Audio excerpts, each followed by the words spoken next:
উত্তরবঙ্গের মানুষকে বঞ্চিত করে কলকাতায় সুপার স্পেশালিটি লেভেলের প্রচুর শয়ে শয়ে হাসপাতাল থাকার পরেও এখান থেকে কল্যাণীতে এমসটা নিয়ে চলে যায়। এটা উত্তরবঙ্গের মানুষের প্রতি যে বঞ্চনা চোখে আঙুল দিয়ে দেখিয়ে দেয়।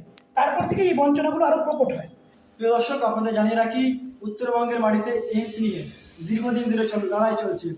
বীরঞ্জন দাস মন্ত্রীর এই মাটিতে এইমস স্যাংশন হয়ে গেলেও এখনো পর্যন্ত কিন্তু এইমস এই উত্তরবঙ্গের মাটিতে এখনো পর্যন্ত হচ্ছে না।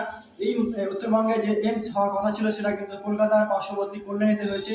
তারপরে সম্প্রতি রাজ্যে তৃণমূল সরকারের পতনের পর এই বিজেপি সরকার আসার পরে আবার পুনরায় আলোচনায় উঠে এসেছে এইমস। এই মুহূর্তে কথা বলবো আমাদের সঙ্গে রয়েছে উত্তরবঙ্গের ভূমিপুত্র রাজনৈতিক দল নর্থ বেঙ্গল পিপলস পার্টির কেন্দ্রীয় কমিটির সাধারণ সম্পাদক অনিমেষ চক্রবর্তী রয়েছেন আমাদের সঙ্গে।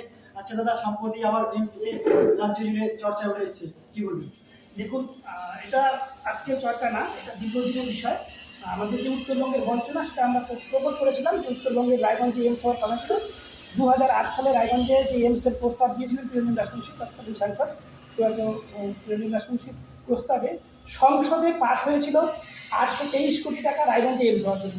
তৎকালীন বামফ্রন্ট সরকার জমির ইস্যু দেখিয়ে তখন এই প্রস্তাবটাকে কার্যকরী করতে দেয়নি। এখন বিষয় হচ্ছে যে তার পরবর্তীতে কেন্দ্র এবং রাজ্যে পালাবদল হয়। কেন্দ্রের সরকার আসার পরে 2015 সালে ঘোষণা করে যে আমরা প্রতিটি রাজ্যে একটি করে এইমস করব। তাহলে স্বাভাবিকভাবে আমাদের উচিত ছিল যে রায়গঞ্জে যেহেতু এইমস প্রস্তাব ছিল এবং 2008 সালে সংসদে যেহেতু পাশ করা ছিল 830 কোটি টাকা, তাহলে পশ্চিমবঙ্গের যে এইমসটা সেটা আমাদের রায়গঞ্জে হওয়ার কথা। তার জন্য জমি কোনো সমস্যা ছিল না, জমি আছেই, এখন অবধি জমি আছে।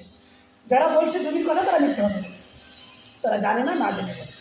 কিন্তু তারপরে দেখলাম যে আমাদের যে তৎকালীন রাজ্য সরকার ছিল তৃণমূলের সরকার, তারা রাজনৈতিক কারণে এখান থেকে উত্তরবঙ্গের মানুষকে বঞ্চিত করে কলকাতায় সুপার স্পেশালিটি লেভেলের প্রচুর শয়ে শয়ে হাসপাতাল থাকার পরেও এখান থেকে কল্যাণীতে এমসটা নিয়ে চলে যায়। এটা উত্তরবঙ্গের মানুষের প্রতি যে বঞ্চনা চোখে আঙুল দিয়ে দেখিয়ে দেয়। তারপর থেকে এই বঞ্চনাগুলো আরও প্রকট হয়।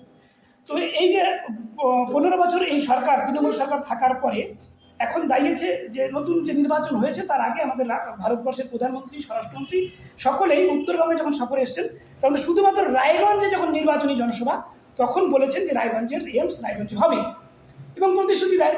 আমরা আবার আশায় বুক বেঁধেছি যে রায়গঞ্জের এইমস রায়গঞ্জে হবে, উত্তরবঙ্গের একটি এইমস হলে রায়গঞ্জেই হবে।